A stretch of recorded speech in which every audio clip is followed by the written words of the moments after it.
دقيقة ياسير اسمح لي نسألك سؤال بلا عياط بلا والو. يا خويا طاح الطائرة كيما راك تقول، انت راك عايش في الماريكان، غير كيما ما عندهاش ميم با ان موي دمي ولا هليكوبتر مع ان افيون سيفيل. لي كراش دافيون سا سباس بارتو دون لو موند، سا غيف يطيح تحت الطيارة بارتو، فهمت؟ في ميريكان تسوق في ميريكان تدخل وغير كيما لي غوغ اومان او يا اخي ماريكان خليني ندوي نكمل لك دقيقة. يا اخي صرات شفنا كاع الهليكوبتر هذيك كيفاش دخلت فيها لافيون، صرات ولا ما صراتش؟ باش تهضر على ميريكان تقارنها بالجزائر؟ ماشي مقارنه، قلت لك افيون صراو ديك خاش واش الهاي سكول دبلومه في ميريكان تمشي تقرا بها بيلوطاج ديال الاف 16 والاف 35. كيفاش طاحوا يمالا في الماريكان؟ يقول لي كيفاش طاح. وعندك بكالوريا 12 كتسوق طياره في الجزائر نورمال، ماشي عنده بكالوريا 12 ماشي يروح ديريكت يسوق طياره يفا غوسوفا دي فورماسيون. نورمال في العالم كامل ما كايناش، يعني يقول لك يدير فورماسيون ماشي باك يطلع ديريكت. ما كاينش فورماسيون، العالم كامل كيقول الطيران سيونس مات ولا مات سوب. كيفاش يسوق هاي مالا؟ لازم لك فورماسيون، لازم تو دوا تفورمي. خاصك لا باز بعدا البكالوريا ديالك تكون سيونس مات او تكون مات سوب، ماشي تاخذ لي البكالوريا ب 12 نعطيك طياره انا ب 34 مليون ديال الدولار ولا ب 50 مليون ديال الدولار. بالصحيح كي غدير ليها كي غادي الحماق هذا عندكم اصاحبي. اما القطاع المدني ما كيهمش المعدل، لو بيلوتي غيتفورمي ما يقدرش يطلع يطير هكذا. فورمي واحد ما عنده بكالوريا معدل 12 يسوق طياره صاحبي. او فهمك ماسينيسا قال لك هذا اللي راك تهضر الفيديو هذا قال لك مصور ماشي من طيار ولا ماشي. انا تيق ماسينيسا خليني نكمل السيد يكمل معايا. والله العظيم مصور في طائره هليكوبتر وكان دركي لم يكن طيار، كان دركي مصور في طائره هليكوبتر للتصوير الطيارات كما تقول الطيارات كاع يطيحوا في لو موند. خلونا نكملوا حنا كنهضروا الطائرات يسقطوا في الدول التي لها طيران نشيط، اما الدول التي ليس لها طيران يعني محدود جدا تونس والمغرب ما يكونش، لانه ما عندهمش طيران. اش من طيران نشيط؟ الطيران نشيط طيران عسكري نشيط جدا يتحرك لحمايه الحدود من مالي حتى ليبيا حتى الحدود مع موريتانيا. طيران نشيط جدا كتحميوهم بهاد السخويه هادي. عطيني كيف يتدرب الطيار المغربي، كم ساعه الطيران عنده؟ كتحمي الحدود بالميغا. احسن طائر مغربي تجد عنده 300 ساعه تحليق.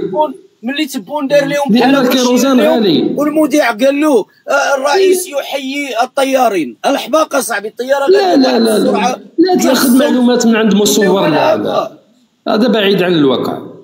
انا عندي مداخله اذا كان سمحتوا فيما يخص حرب الرمال.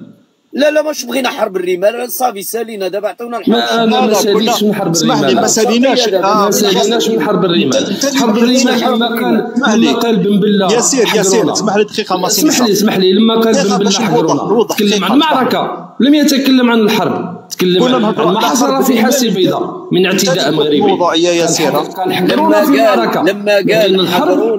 لما قال حقرونا كانت اكبر مقلب اعطاه الى ايت حمد، لان ايت حمد الامازيغي القبيلي كان هو الذي يملك الجيش وهو الذي يملك القوه وهو الذي قال لهم هذا شأنكم وانا شأني، وصعد الى الجبال. فكيف الطريقه باش ينزلوه من الجبل هو والناس اللي معاه؟ قالوا له حقرونا المغاربه، تحركت فيه الوطنيه ديالو، هبط يدافع على بلاده اللي هي الجزائر، فعطوه اكبر قالب، ومن بعدها غادي يتنفى وغادي يخرج وغادي يموت خارج الجزائر. ومن بعدها الجزائر من انتصرت في حرب الرمال غادي تكون خسرنا معركه وربحنا الحرب. خلينا نكمل اصاحبي. لا كاين مغالطه ايضا. فرنسا دعمت المغرب في حرب الرمال. ملي نسالي صحح هذا بالدليل فرنسا واسبانيا وامريكا دعموا المغرب، والاتحاد السوفيتي ومصر وكوبا دعموا الجزائر. خليني نكمل.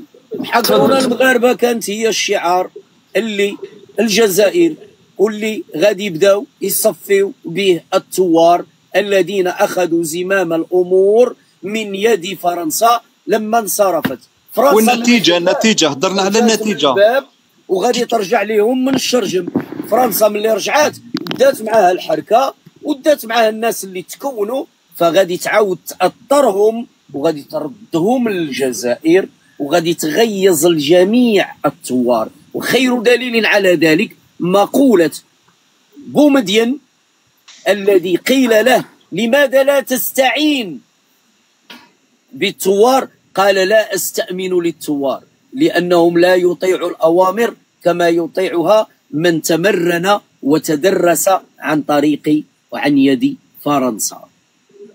قصدوا في جيش احترافي، قصدوا في جيش احترافي. جيش خائن. اش من جيش احترافي؟ ليس بالضروره الطائر ان يبني مؤسسه او يبني دوله، لانه الطائر يا اخي يا سياسي شوف فرنسا.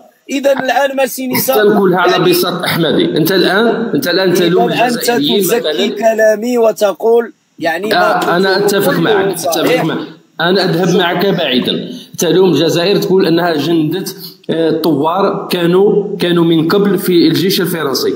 هل ما تعلم ما ذكر البصري في شهادته على العصر لما عين وزير، لما دخل الحكومه في المغرب الوزاره؟ علاش ديما الشأن الجزائري كتمشي وزراء فرنسيين؟ 70% من الوزراء في حكومه المغرب سنه 1957 كانوا فرنسيين. شكون هو؟ شكون ليس مغربي كان مع فرنسا، فرنسي. فرنسا تكلم على البصري، شهادة البصري على شهادة على النصر. 70% من الوزراء في حكومة المملكة فرنسيين. تكلم على البصري في شهادته على العصر.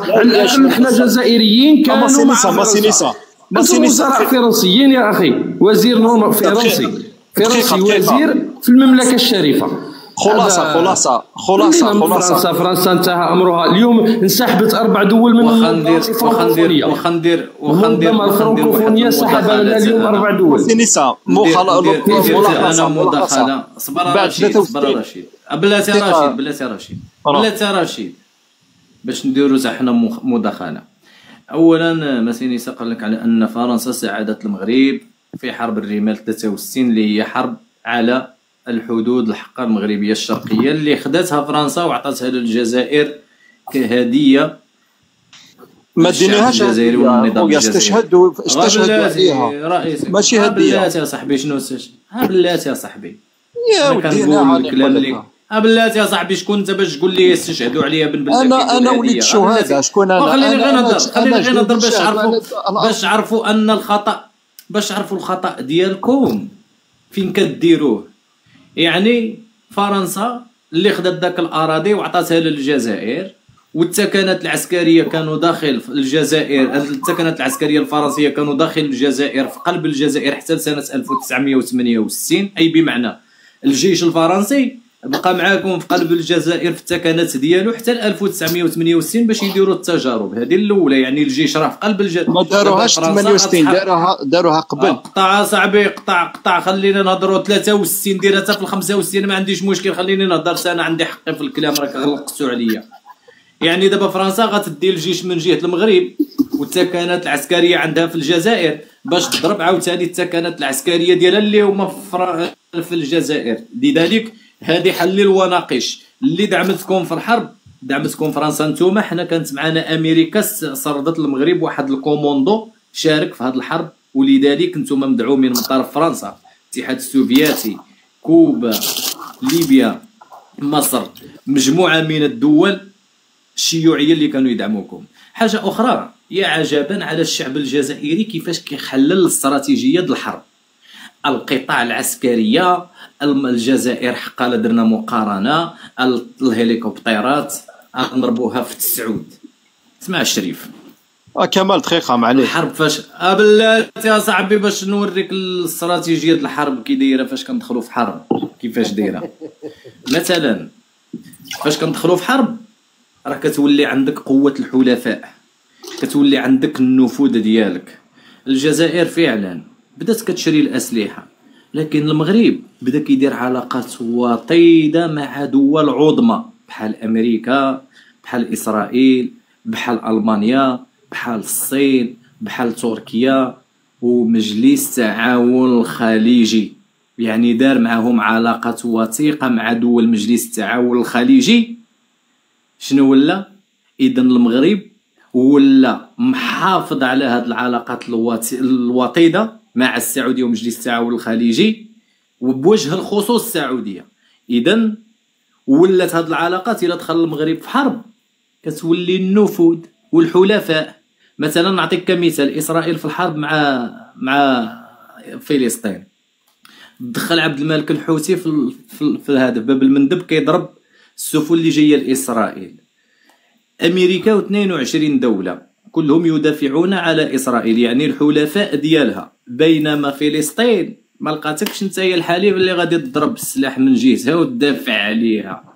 لذلك المغرب إلا دخل في حرب غير بالعده العسكريه اللي عندنا حنا نهضروا بعيدا، نمشيو غير بالفكر ديالكم المتخلف الرجعي، نقولوا قوه عسكريه نتوما القطاع العسكريه ديالكم اكثر من المغرب، لكن فاش غندخلوا في حرب داك القطاع العسكريه ديالكم غتنتهي. اما المغرب غادي يوليو الحلفاء ديالو اللي غيوليو مضطرين انهم يسردوا له الاسلحه بحال امريكا، لان الدور اللي لعبوا المغرب في عاصفه الحزم ضد عبد الملك الحوثي ولات اصبحت السعوديه الا دخل المغرب في حرب فواجب عليها باش هز داك السلاح ديال السعوديه اللي هي اقوى جيش واقوى دوله عربيه تجيبو تضرب به في المغرب ضد الجزائر، ضرب بيكم داك السلاح. مثلا نعطيك كمثال 57 طائرة الميراج بالتقنية المتطورة اللي جابتها الإمارات وحطتها للمغرب. علاش؟ باش تحمل بلاتي يا صاحبي، بلاتي اسمع، يعني لا دخلتي بلاتي يا صاحبي وتقول لي الامارات بلاتي اسمع انتم هبط اللي تشد الطابور على الحليب. بلاتي خلينا نكملوا باش تفهموا صاحبي الاستراتيجيه ديال الحرب. فعلا المغرب كان هو في الانفاق العسكري من 2006 حتى 2013 كانوا غاديين متعادلين، لكن المغرب في 2013 شنو دار؟ بدا كيبني علاقات وثيقه مع قوى عظمى باش يستافد من المصدر ديال السلاح ومن التحالف ديالو مع داك الدول، وانطلق في مجال البنيه التحتيه. فاذا به بدا كيبني البنيه التحتيه، فاذا به رد المغرب اجمل بلد عربي، فاذا به المغرب مشى للبنيه التحتيه ومشى كيشوف الشأن الداخلي ديالو وكيبني علاقات. الجزائر بقات تنفق على العده العسكريه. من بعد ذلك شنو وقع؟ لقينا نشوفوا المغرب مقارنه بين المغرب وبين الجزائر، المغرب كينظم كاس العالم والجزائر نظمت الشان. اهانه بقلاقل بالنسبه للشعب الجزائري. واخا الجزائر القطاع العسكريه ديالها الخرده تسقط داخل الجزائر بدون حرب، والمغرب عنده التكنولوجيا المتطوره وحتى ان عنده اقمار اصطناعيه، وملي كتحكم الحرب راه ماشي يكون عندك اللي كيمشيو على رجليهم، خص تكون عندك التحكم عن طريق الجو والمنظومات الدفاعيه الجويه. وداك الاسلحه اللي عندكم تما عند المغرب قطع ديال السلاح اللي هي متطوره كتفتك داك القطع اللي طايحه عليكم بملايير الدولارات، وحنا نخسروا عليكم ما خاطر 3000 اورو باش نزدحوا لكم داك ندمروا لكم داك المنظومه اللي عندك تما كاين. اذا زائد عليها التحالفات المغربيه. تدخل في حرب راه ما كاينش اللي غيدفع عليك، ما كاينش اللي غيدافع عليك. روسيا راه ما غتدافعش عليك، ولو كانت روسيا تدافع عليك كون دافعت على اش كيقولوا له اذربيجان مع ارمينيا، كون دافعت على ارمينيا. لذلك غادي تلقى نتايا واحد التحالف كبير وعلى راسهم امريكا كتدعم المغرب قانونيا وكتدعمو عسكريا، وانت غادي تبقى تما كاين غتبقى تاكل القميط والصليخ وداك حقرونا المراركه ما غتنفعكش. اذا راه خصك تبني بعدا علاقات وثيقه مع حلفاء ويكون عندك مصدر ديال السلاح متنوع، ما تكونش مخندق مع روسيا. فهمتي يا الاخ الكريم؟ ولذلك المغرب غادي كيتطور على الجزائر بسنوات ضوئيه، لا في مجال البنيه التحتيه ولا في المجال العسكري. المغرب ما كيسنيش اتفاقيات عسكريه مع عند روسيا وبما تسمى معاملات الاسلحه، تبيع لك الخرده تولي تجيب بياسه من طياره وتركبها لهادي، ومنين تنزل عاد تهزها وتركبها لهادي. لذلك المغرب كيدير علاقات مع دول عظمى وكيجيب التكنولوجيا المتطوره، وما خصو بوع عمله الاسلحه، ماشي دوله الرشاوي. هذه دوله ذات مؤسسات الشريف.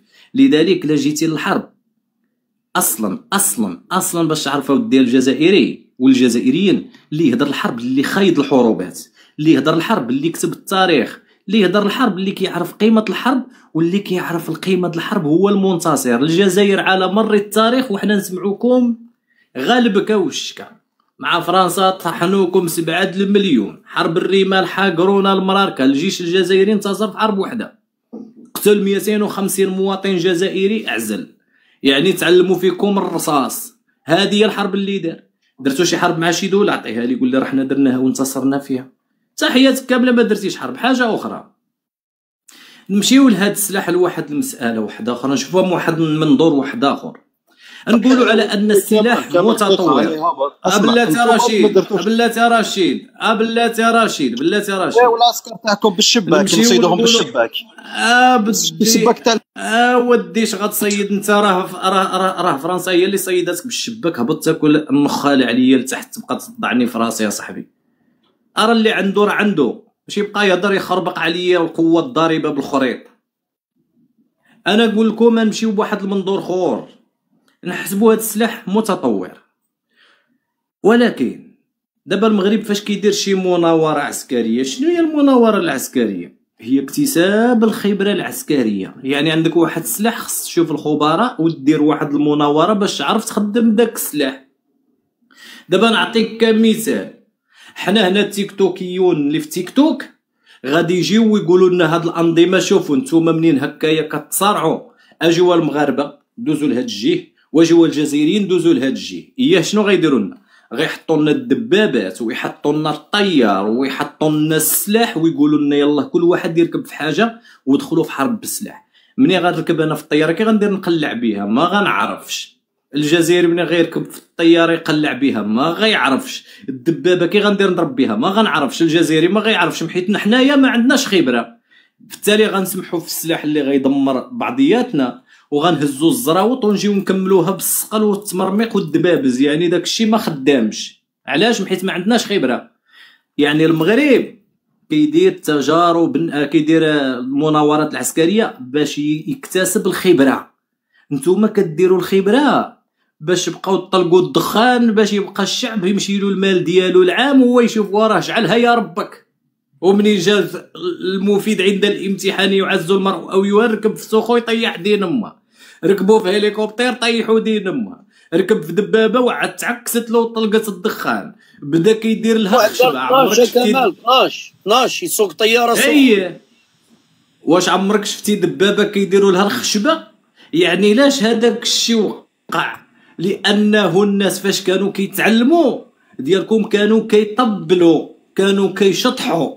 لذلك حتى المناورات العسكريه كنجيو كناخذوا الخبره. عندي واحد السلاح انا ما نعرفش نخدمو، خص يجيو الناس الخبراء باش نعرف نخدمو، باش نهار الحرب غادي نكون واجد وواقف على شغالي بيدي.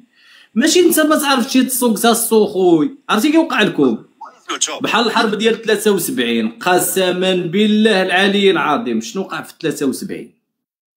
الجزائر كانت ديك الساعات جابت طائرات السوخوي من عند روسيا، وهي بدات حرب 73. كيعيط له الهواري بومدين للشادلي بن جديد، قال له غنعطيوكم السوخوي. قال له جيبهم لنا، قال له خصك تسرد الربان اللي يسوقهم، حيت الجزائر ما كانوش يعرف. جابوا الطياره وما كانش اللي يسوق الطياره، السوخوي ما يعرفوش يسوقوها وما شارينها. يعني عيط للشادلي بن جديد قال له اجي تدي الطيارات باش تضرب، والجزائري ما يعرفوش. كيخاف لا يمشي يوصل لمصر ويصدق طلق عليهم شي قنبله تما يولي يعاون اسرائيل على على مصر، واللي يعاون اسرائيل في الجولان. راكم ما تعرفوش تسوقوا تا حموار، عارك تسوق نتايا سوخو ركبتي فيها شواتو هي الجزائريين. بعدوا صاحبي. شوف انا بالنسبه ليا وطالب فرنسا باش ترجع لكم داك المدفع د بابا مرزوق وضربوا بداك المدفع، حيت نتوما مازال عايشين في عهد العثمانيين. جيب المدفع د بابا مرزوق وضرب به، ما تجيش تضرب بالسوخوي، راك شواتي بالسوخوي ما كتعرفش تسوق شي حاجه. خلي عليك اتساع. دابا روسيا داخله معاهم، دابا روسيا داخله معاهم لان القيمه ديال السوخوي غادا تطيح. دابا روسيا داخله معاهم على اساس ان المشكل ليس في السوخوي، ماشي في الطياره. مشكله كاينه في المينتونونس، مشكله كاينه في الربان. لان دابا دخلوا الجزائريين شوفوا روسيا اش كتقول عليكم، دخلوا شوفوا التقنيين ديال روسيا، قال لك ما يمكنش واحد طلع وواحد ما طلعش، واحد المظله ديالو طلعت، مع العلم انه نفس السيستم، انه الا وقع الخطر بجوجهم كيطلقوا، الا البيلوت الاول تيرا البيلوت الثاني كيتيرا حتى هو اوتوماتيكلي، يعني ما يمكنش واحد يبقى وواحد لصق. لا ما فهمتيش. كما شاطو شي الطياره كيكون فيها واحد، لا ماشي شاطو، الطياره فيها ليرباغ، يعني داك الكرسي اللي كيقذفك كيخرج بالرسولات، داك ليرباغ يعني كيكون شويه عالي، يعني كيكونوا مصوبينه. هادو الجزائريين اجسام البغال وعقول العصافير، من يركب في الطياره بدا راسو ضارب في الجاجه ديال الطياره الفوق، شنو دار؟ عاد بالو زايدين له خديه، نقص الخديه نقص الخديه فاش عول على الخديه منين يخرج الاخر خرج، الاخر حيد الخديه، كي غيدير يخرج بقى تما عارك شهيد. الله يرحمه ويوسع عليه في هذه الليله ديال الجمعه، للشهيد اللي وحل حيد الخديه وهو عاطل ثقه، ما تديبش عليه خاوسي. السلام اخويا كمال. عليكم السلام. اخويا تا دابا هاد الجزائريين ما تيعرفوا حتى يخرطوا، كون كانوا قالوا لك واحد القضيه يقول لك باللي السفينه اللي ضربت روسيا مؤخرا اللي كانت تتحمل الطحين ولا الدقيق للجزائر، راه دمرتها غواصه روسيه. كون قالوا لك راه حنا بغينا نديروا ردة الفعل وطيحنا الطياره فهمت اخي كمال؟ راه مؤخرا ضربوا لهم واحد السفينه كانت جايه لهم القمح للجزائر، ضربوها لهم. المهم زعما يخلطوا عليك، يقول لك راه حنا ردينا الفعل على روسيا، زعما حنا راه شواكر، زعما طيحنا لهم السمعه ديال السخون. ساعه هما مساكن ما تيعرفوا لا يخرطوا، ما كيعرفوا لا يقولوا الصراحه. غالب الله معاكم اخويا. الله يحفظك. تفضلي اختي زهره، تفضلي. عبدو بعد نشوفوا عبدو. واخا السلام عليكم اخويا كمال. انا كيحسن الشرف اني طلعت معكم اول مره انت والاخ ياسر، دائما متبعكم ما شاء الله عليكم. مرحبا اخي. اولا نقول لكم شيء، كنشكركم بزاف لانكم متمكنين من المواضيع ديالكم، متمكنين، وخصوصا الاطروحه اللي كنتي دويتي فيها مؤخرا هذه اسبوع ربما قبل ما يطيحوا لك اللايف، على ذوك الاخوان اللي كنتي كتجيب لهم الدليل بالقران والسنه وهما يا غير كيخلطوا.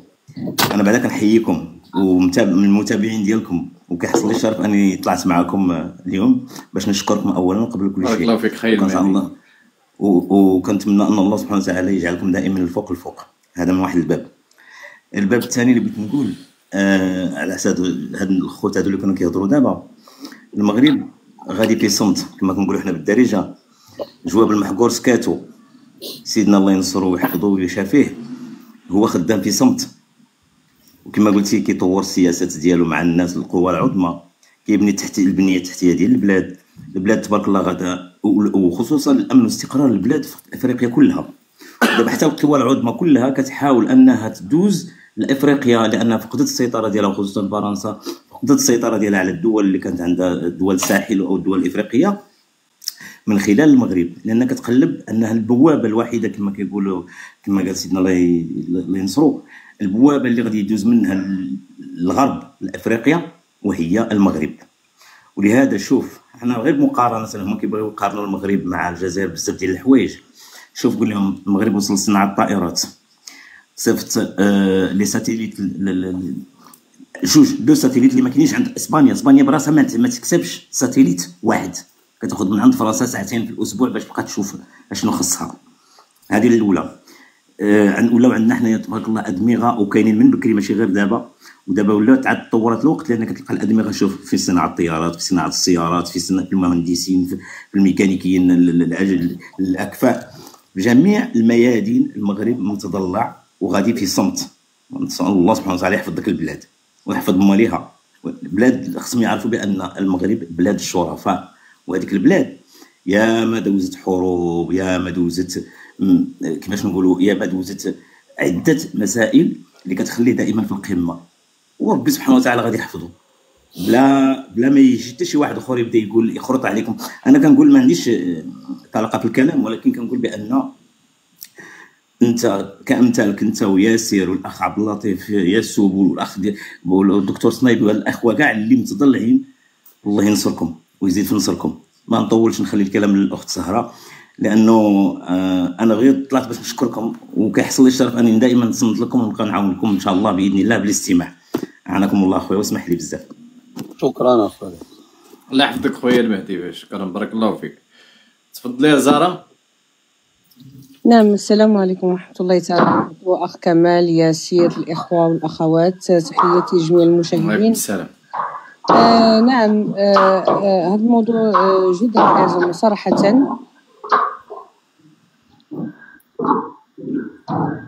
نعم، على حسب يدير ميوت الأخ اللي معنا. نعم، هذا الموضوع جد مهم، لأن واحد المعلومة اللي هي موثقة في 2014 الجزائر اشترت 5 الملايير من الطائرات بدون صيانة، وهي الآن هي غير مستعملة. أخي الكريم أمير كمال، واحد المعلومة اللي هي مهمة جدا على حسب العشرية السوداء، واللي تكلمنا عليها يعني سابقا وتكلمت عليها سابقا في اللايف ديالي، أن العشرية السوداء الثانية قد بدأت. أخ كمال أمير، واش عندك الخبر بذلك؟ علاش حنا عرفنا أنها العشرية السوداء اللي هتبدا مرة ثانية؟ لأن المخيمات يعني بناء يعني اوبارافون البناء ديال المخيمات اللي هي يعني في العرجات، ولأن النظام الجزائري يعلم جيدا بأن الضربة تكون في الداخل الجزائري، وهذا عنده علاقة مع السياسة اللي هي سياسة بالطلاق الثلاث مع النظام الفرنسي. والجزائر أنها طلبت يعني من إسرائيل، أو يعني من هذوك لي ميدياتور اللي هما عندهم علاقة مع إسرائيل بمساعدتها، لأن هي خايفة أن المغرب يضرب بضربات جوية ولا يعني لهذيك صناعة تكرير البترول والغاز. وانا اتمنى يعني اذا كان شي جزائري يطلع باش يناقشنا في هذا الموضوع، لانه موضوع مهم جدا ولا يمكنهم انكار ذلك. السي كمال. نعم اختي، نشوفوا بعدا ام جنات. ام جنات، ياتي تحياتي اختي ام جنات.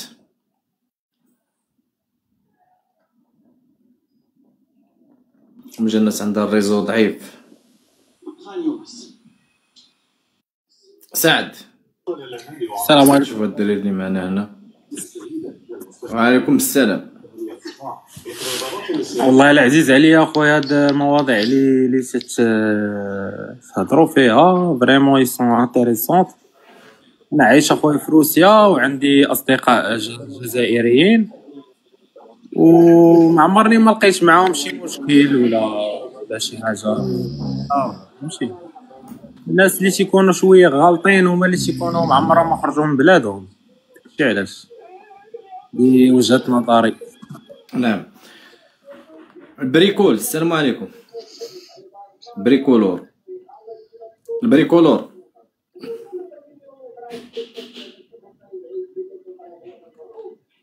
اوكي.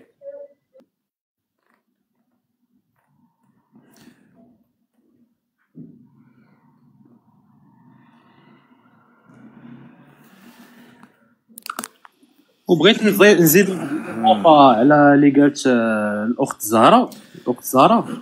على ود هذوك الطائرات اللي قالت كونكوا الجزائر تيشريو طائرات ما طائرات وما تيديروش لهم لا صيانه لا والو.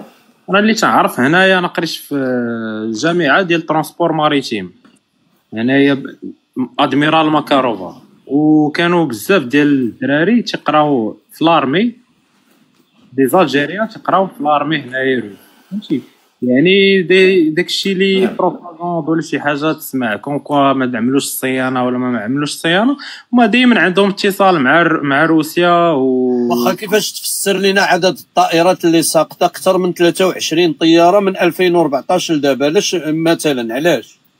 هما شويه دماغهم عوج.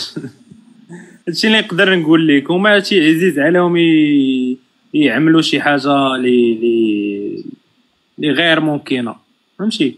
اما الطائرات هذوك الطائرات اللي الناس اللي تيعرفوا يسوقوهم راه ما تيطيحوا لهم ما والو. انتم عارفين الحرب اللي كاينه ما بين روسيا واوكرانيا. هادشي اللي نقدر نقول لكم. وتحيه للمغرب والصحراء المغربيه، فهمتي؟ راه حنا مغاربه. بارك الله فيك. الله يحفظك. المهم الخوت غادي ندوزو لواحد الموضوع اللي هو الوقت ديالو باش نتكلموا عليه، اللي هي سياسة السدود. اللي في الوقت الخوت اللي كانوا كيستغلوا فيه الجزائريين ثروات الغاز والبترول، الحسن الثاني هذا اللي كان قال ياسر عندك شي صوت كيشوش. ها اوكي. المهم قلت لك الحسن الثاني الله يرحمه في الوقت اللي كانوا يستغلوا فيه البترول، كنت انا اشيد بالسدود، اشيد السدود. كنت انا اشيد السدود، واعرف ان المسؤولين الجزائريين كانوا يتهامسون عني انذاك بسخرية، ويقولون انه يغرس الطماطم في الوقت الذي نحفر فيه نحن آبار البترول. قالوا في الوقت الذي كانوا يستغلون فيه الجزائريين البترول كنت أنا أشيد السدود، وأعرف أن المسؤولين الجزائريين كانوا يتهامسون عني آنذاك بسخرية، ويقولون أنه يغرس الطماطم في الوقت الذي فيه نحن نحفر آبار البترول. وكان قالها حتى معمر القذافي، وكان قالها حتى الهواري بومدين، وكانوا كيستهزئوا. كاين واحد الفيديو كيقول لك المغرب كيبني حنا كنبنيو الابار، كنحفروا الابار د الغاز والبترول، وهو كيدير السدود، كيبني السدود ويزرع الطماطم. اذا الخوت من خلال هذا الكلام اللي كان قالوا الحسن الثاني رحمه الله عليه، كانت هذه من حكمة وحكمة الملك الحسن الثاني. الملك الحسن الثاني باني السدود باتخاذ واحد السياسة استباقية والتوجه إلى بناء السدود. هاد السياسة اللي كان عندها بعد استراتيجي، سياسة بناء السدود اللي دار الحسن الثاني رحمة الله عليه، كان عندها واحد البعد استراتيجي. هاد البعد استراتيجي في ماذا؟ كان هاد البعد في ضمان الأمن المائي داخل المغرب، مما يضمن الأمن الغذائي والتنمية الصناعية وحتى الأمن الطاقي على مستوى توفير الكهرباء، وكذلك حتى الحماية البيئية على مستوى الحماية من الفيضانات والتخفيف حتى من الحرارة ومواجهة الجفاف. شحال د الحكم كانوا في هاد سياسة السدود اللي دارها الملك الحسن الثاني رحمة الله عليه. كان عند هاد سياسة السدود بعد استراتيجي كبير جدا، وكانوا الاخرين كانوا يقول لك حنا نحفروا الابار د الغاز والبترول، وهو يدير السدود ويزرع الطماطم، وكانوا يقولوها بسخريه. اذا قلت لكم البعد الاستراتيجي ديال هاد سياده السدود،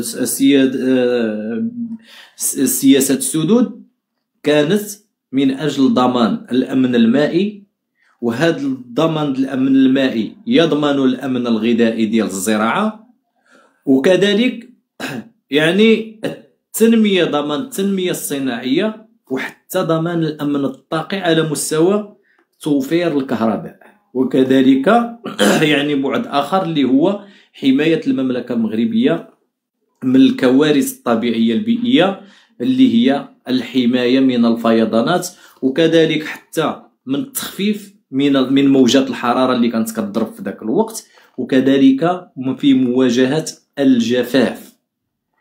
اذا منين قلنا عندها بعد، يعني عندها واحد البعد استراتيجي يعني استباقي. هنا شنو كنمشيو كنشوفوا ثمار هاد السياسه ديال سياسه السدود. من ثمار سياسه السدود اللي قام بها الحسن الثاني رحمه الله عليه هي ان المغرب وبفضل التوفر ديالو على المياه استطاع باش يغذي واستطاع انه يزود الكثير من الدول الاوروبيه بالمواد الغذائيه وذلك في ظل أزمة كورونا اللي كانت ضربت جائحة كورونا، وكذلك في أزمة الحرب الأوكرانية الروسية، وكذلك المغرب استطاع مواجهة فترات الجفاف اللي تعرض لها المناخ المغربي على مدى ديال 15 سنة.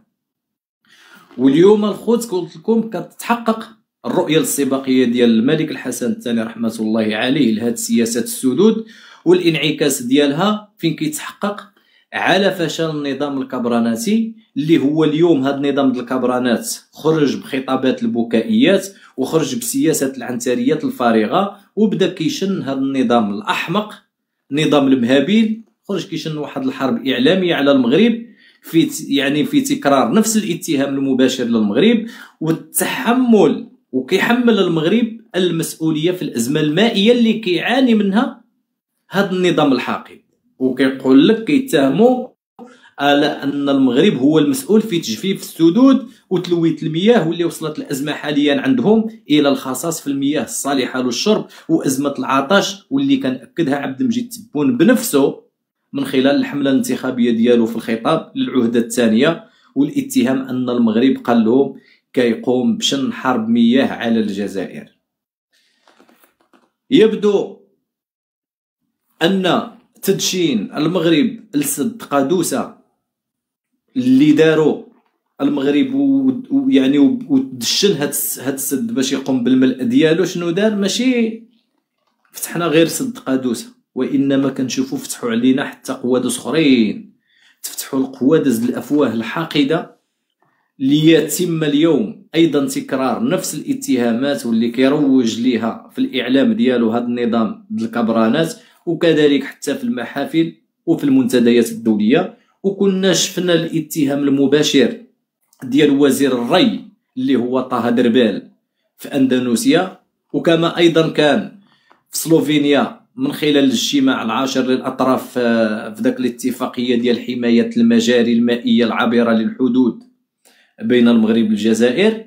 هذا الاتهام اللي هي في حق الاتهامات اللي كيقوموا بها هي في حقيقتها تمويه مفضوح وواضح باختلاف ازمه، يعني واضح ومفضوح باش انهم باغيين يخلقوا ازمه من لا ازمه، باغيين يخلقوا ازمه مع المغرب من لا ازمه. وما هي هذه التصريحات ديالهم الا ابتزازات ومزايده فارغه، والواقع هو ان الارض وحتى منبع المياه اللي هما مشاو كيتكلم عليها هذا وزير الري والاتفاقيه ديال المياه الحدوديه اللي كيقول لك اتفاقيه الانهار، يقول لك على ان المغرب قطع عليهم الماء. هي ان الحقيقه هي ان هذه المياه هي مياه مغربيه، وعلى ان الارض ارض مغربيه، وحتى منبع المياه فهو مغربي، يعني منبع المياه اللي كيهضروا عليه من جبال الاطلس، وليست هناك اي موارد مائيه مشتركه غادي تكون بيننا وبين بلاد الكبرانات باش غادي يتكلموا على الاشتراك ديال المياه الحدوديه. كما ان هناك غياب تام لاي اتفاقيه ثنائيه مشتركه لتدبير المياه العابره للحدود بيننا وبين الجزائر.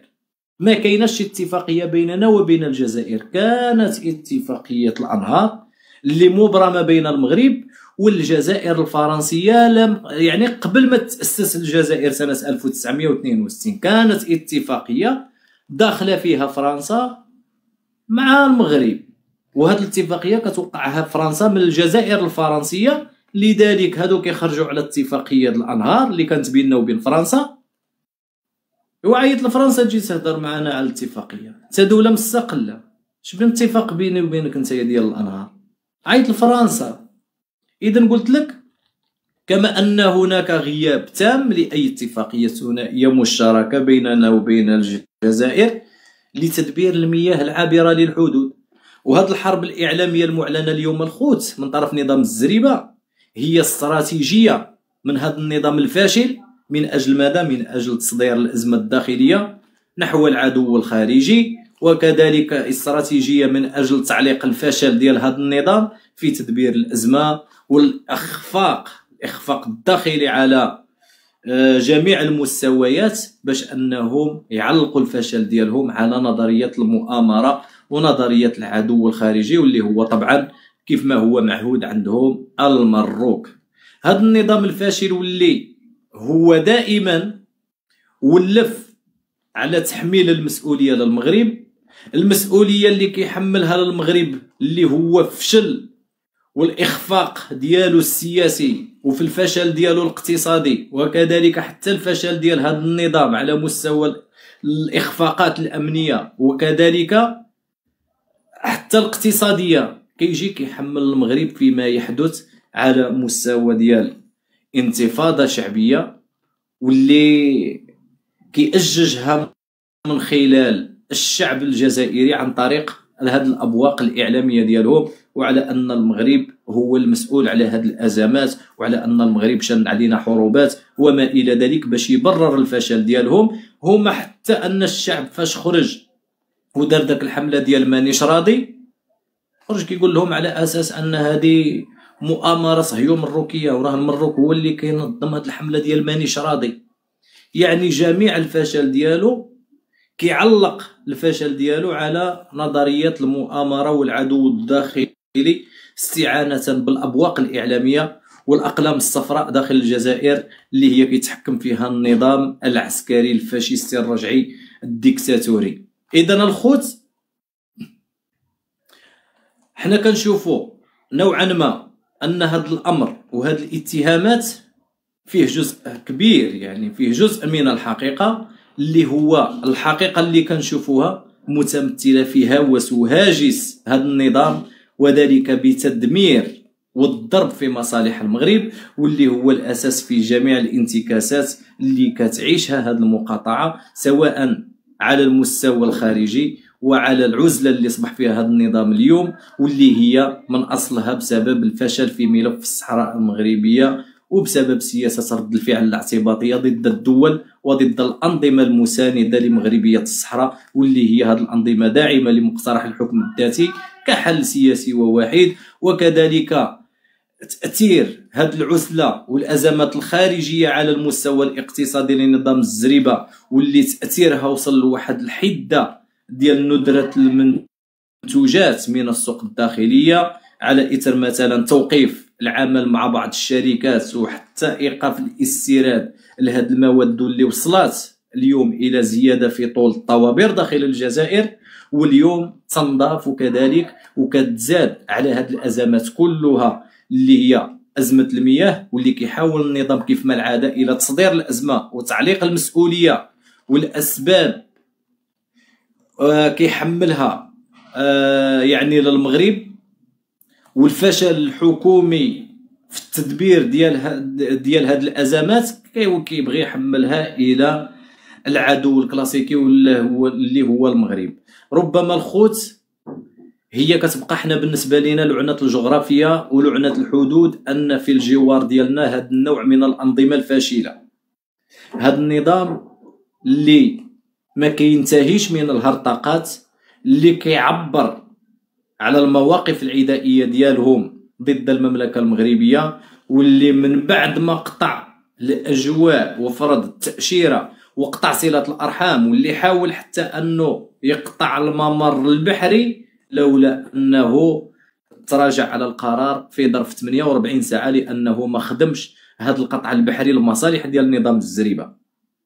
هذا النظام اللي قطع علينا الغاز قال لك، بينما كيزود به انظمه اللي كتقتل في الابرياء. اليوم كيحاول هذا النظام الخوت باش يقطع علينا حتى الاستفاده بحريه يعني الاستفاده يعني بحريه من ثرواتنا اللي هي وسط البلاد ديالنا وداخل الارض ديالنا، اللي هي الاستفاده بحريه الماء. هاد المياه والوديان اللي النظام ديال الكبرانات كيقول لك ان المغرب حبس عليهم الجريان ديالها وحبسها انها توصل لسد جرف التربه، واللي جا هاد سد جرف التربه جا في جنوب غرب الجزائر، واللي هو في الجنوب الشرقي من جهه المغرب في منطقه بشار المغربيه. وقحت هذا النظام الخوت اللي من بعد الاستحواذ على الاراضي المغربيه فيما هي تسمى بأرض موروثة عن مستعمر فرنسي، هو اليوم في مزايدات فارغة من أجل الاستحواذ على المياه المغربية والاستحواذ على استقلالية وسيادة المغرب في تسيير الفرشة المائية ديالو. وهنا قال لك أن سد قادوسة منع جريان الوديان نحو سد جرف التربة، وقال على أن هاد منع سد قادوسة اللي منع هاد جريان الوديان قال لك هو إخلال باتفاقية المياه الدولية، واللي هي اتفاق هيلينسكي الدولي لحماية واستخدام المجاري المائية اللي هي عابرة للحدود والبحيرات الدولية. والواقع الخوت أن هاد الأودية ما كتدخلش ضمن الاتفاقية الدولية، لأنها ماشي دائمات الجريان، وإنما هي هاد اش كيقولوا لها هاد الأنهار، هاد الأودية هي كتكون موسمية في وقت الأمطار كتجري، ماشي دائمات الجريان. يعني ما حنا ملي نجيبو نخويو لك هاد الماء فيها ماء الصيف والجفاف كاين، غنمشيو نجيبو حنا الماء ديالنا ونخويو هاد الماء باش يبقى كيجري.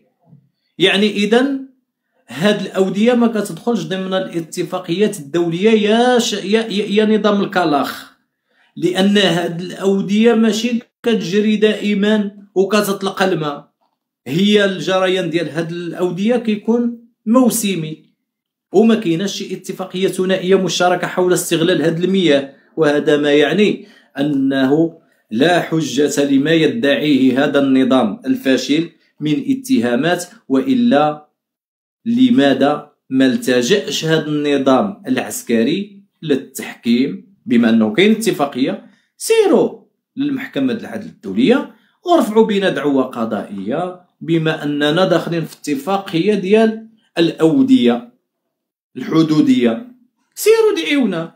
إذن لا حجة لما تدعونه يا نظام الزريبة ويا بو صباع زرق. هادشي اللي كيقول لك هاد النظام ديالك، سير قول له رفع بالمغرب دعوة قضائية ودخلوا للمحافل الدولية وقول لهم أننا خرقنا الاتفاقية ديال هيلانسكي، وعلى أننا المياه الحدودية قطعنا عليكم، وقول لهم خصنا نطلقوا لكم الماء.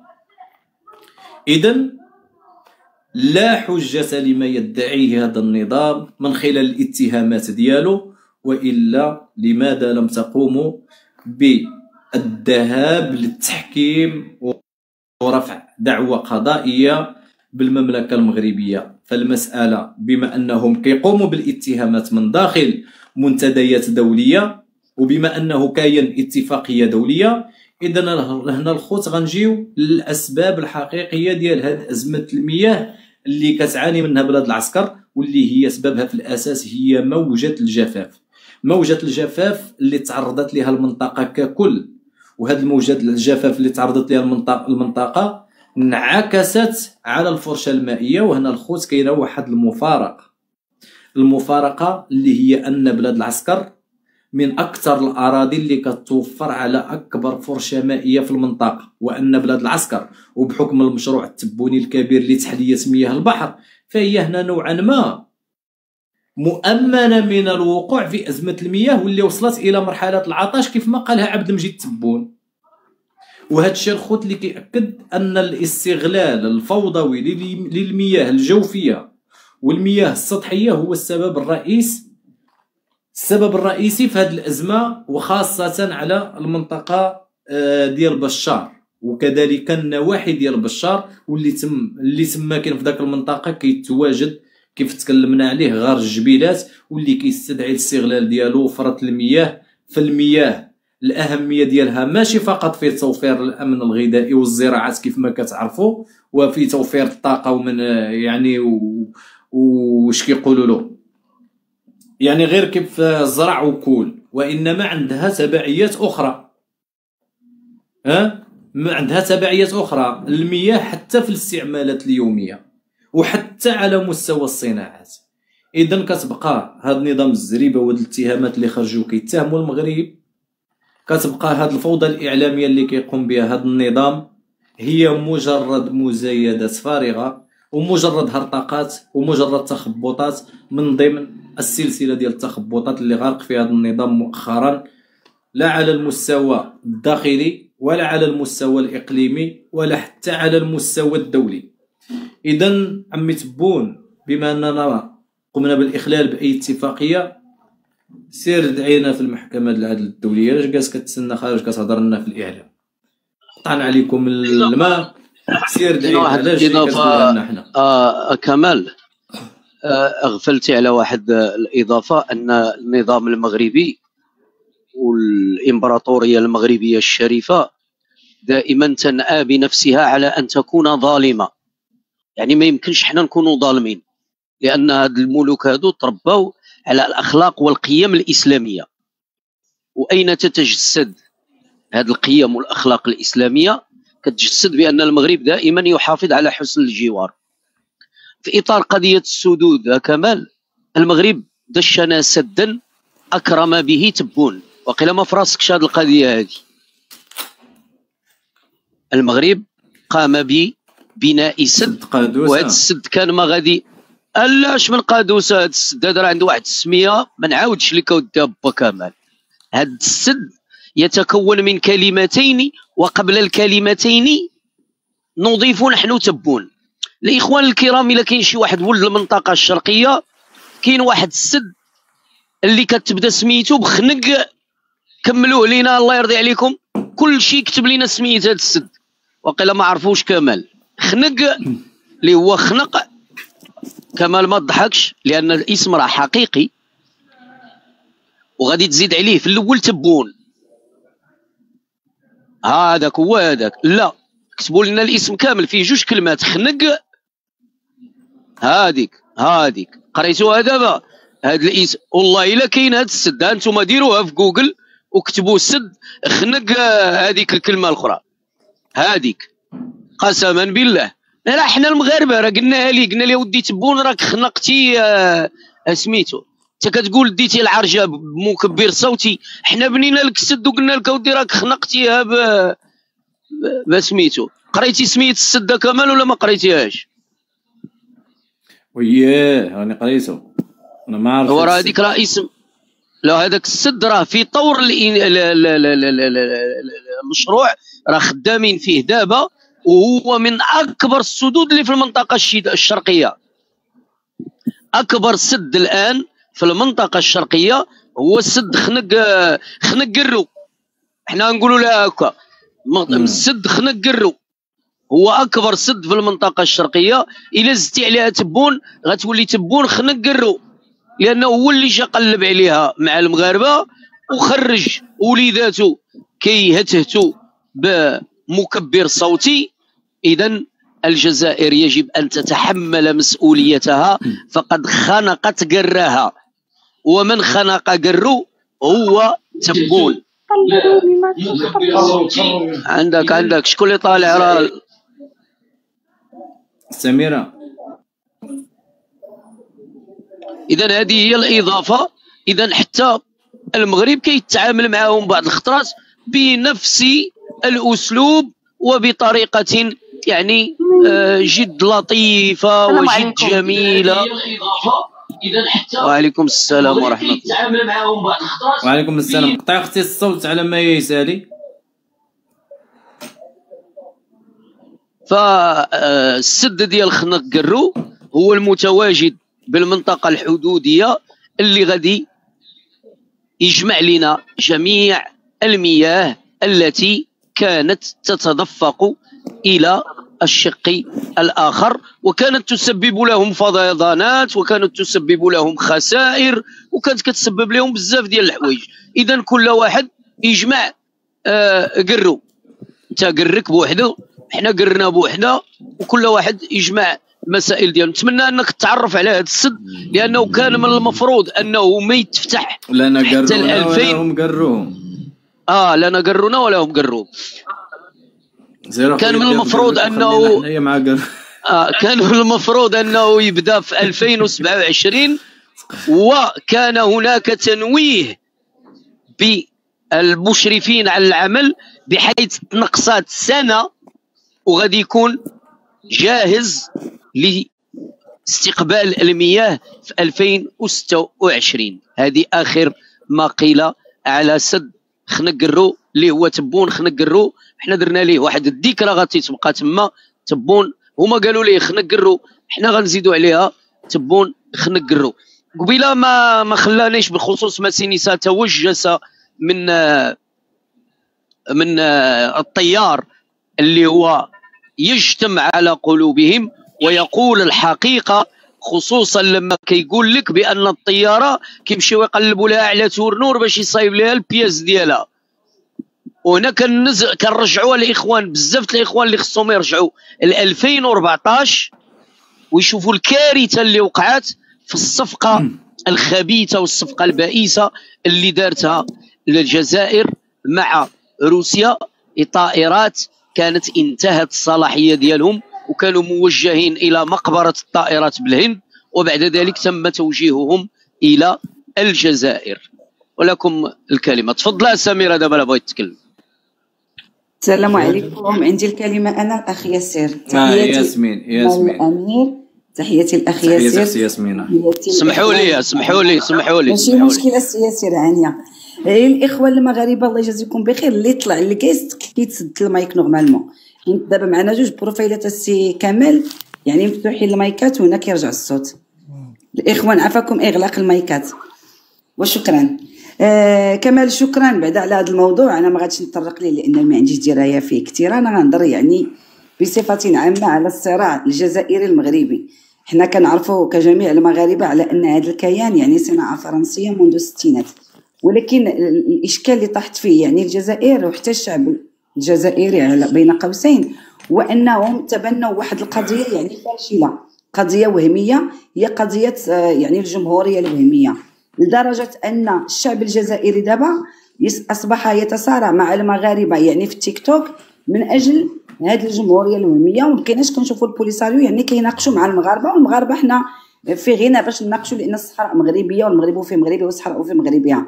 غير انا سي كمال كنشوف بان الجزائر ككيان والمملكه المغربيه كامبراطوريه وكدوله عندها تاريخ عريق كاينين جوج المنحى كنشوفوا. المغرب يبني ويشيد وكدائما كيبحث على الاستقرار وكذلك الامن يعني في المنطقه، بخلاف الجزائر كنشوفوها تتبنى جميع القضايا وفين ما كانت جماعه انفصاليه الا وكتلقى يعني الجزائر لها اليد فيها. كنشوفوا على ان الجزائر يعني داخله في صراع على التيك توك مع المغاربه وكذلك على الواقع. اما حنا المملكه المغربيه يعني الدوله الرسميه راه الاعلام ما كيجاوبش يعني الاعلام الرسمي الجزائري وكذلك الدبلوماسيه المغربيه كتجاوب في الواقع يعني بالانتصارات الدبلوماسيه. كنشوفوا على ان الجزائر صفر رياضه يعني لا تظاهرات لا انتصارات. كنشوفوا على ان المغرب قدر انه يجيب يعني تنظيم كاس العالم وتنظيم كاس افريقيا وتنظيم كاس العالم كذلك للسيدات. كنشوفوا ان الجزائر صفر. كنشوفوا على ان المغرب قدر انه يكون تحالفات متنوعه وعلى ان المغرب عنده وزن وعنده هيبه ويؤثر يعني في القرار الدولي او العالمي يعني من الناحيه السياسيه. كنشوفوا على ان الجزائر لا تاثير لها. الجزائر ما قدرتش تاثر يعني حتى في المنطقه. كنشوفوا على ان الجزائر 5 سنوات هذه ولا 4 سنوات مؤخرا دائما كيبغيو يقول لك يديروا مغرب عربي او لا مغرب يعني المغرب الكبير. دائما كنشوفوهم مع ليبيا مع موريتانيا مع تونس يعني مع دول ضعيفه مع احترامي لهذه الشعوب ولا هذه الدول. كنشوفوا على ان الجزائر دخلت في صراع كذلك مع فرنسا، وحنا كنعرفوا ان فرنسا هي التي تدير الجزائر وهي التي تحكم القرار السياسي في الجزائر. يعني مؤخرا كنشوفوا ان الجزائر تصدر جميع الازمات الداخليه، وقال سيدنا الله ينصره في خطاب ملكي سامي انها تصدر الازمات الداخليه يعني كلها موجهه للمغرب. كنشوفوا على ان الجزائر يعني يعني تقريبا عندها واحد الاعلام اللي هو كحرب اعلاميه الكترونيه موجهه للمراه المغربيه وللدوله المغربيه وتضرب يعني في تاريخ المغرب. مؤخرا كنشوفوا على ان الجزائر تريد صناعه التاريخ ملي كترسل يعني رشيد نكاز لمدينه مراكش وما ادراك ما مراكش وانا بنت مراكش وتحيه لجميع المغاربه. اكيد مراكش كتعتبر من المدن الامبراطوريه مثل فاس ومكناس والرباط، وكنعرفوا على ان مراكش عاصمه مراكش كانت تحكم الاندلس، وان المرابطين كانوا كيحكموا حتى ليبيا وحتى تونس والجزائر والاندلس كذلك يعني في اسبانيا. ولكن دابا كنشوفوا حنا على ان الجزائر يعني دوله فاشله، كيان فاشل كيحاولوا يسرقوا تاريخ المغرب، تراث المغرب، يعني دولة كرتونية، كيان صنيع فرنسا، ونحن المغاربة لهم بالمرصاد. وشكرا السي كمال وشكرا السي ياسر. بارك الله فيك. غنمشيو لعند سميرة. السلام عليكم سميرة.